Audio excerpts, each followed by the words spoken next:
السلام علیکم ورحمۃ اللہ وبرکاتہ۔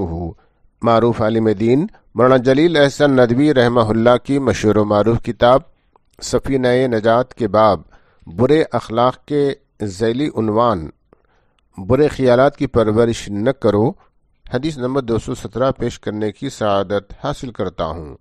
بسم اللہ الرحمن الرحیم۔ رسول اللہ صلی اللہ علیہ وسلم نے ارشاد فرمایا، غافل آدمی کے لیے اس کا حصہ زنا مل کر رہے گا۔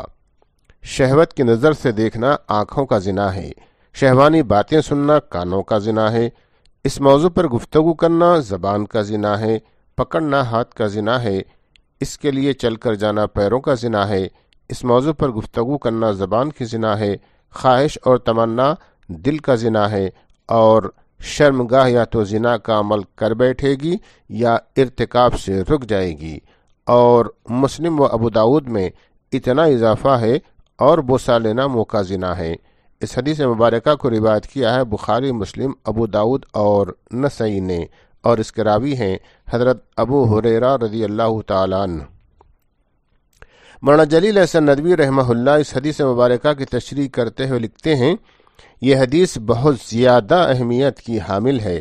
اس میں بنیادی طور پر جو مسئلہ بیان ہوا ہے وہ یہ ہے کہ دل جس میں انسانی میں حکمراں کی حیثیت رکھتا ہے، اگر کوئی برا خیال دل میں آئے اور آدمی اس کو پالے تو پھر گناہ سے روکنے والی کوئی چیز نہ ہوگی، اور جب دل برے خیالات کی پرورش کرے گا تو تمام اعضاء اس کی خواہش کو پورا کرنے میں لگ جائیں گی۔ اس لیے سب سے پہلا کام یہ ہے کہ اگر برا خیال دل میں آئے تو اس کو بزور ہٹانے کی کوشش کرنی چاہیے۔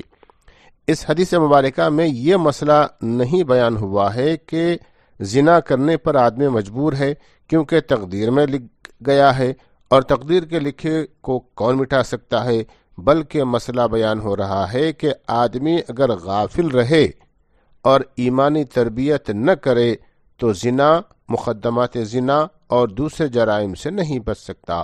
یہاں یہ بات بھی نوٹ کیجئے کہ برے خیالات کو دل میں پالنے پر پکڑ ہوگی۔ وآخر دعوانا ان الحمد للہ رب العالمین۔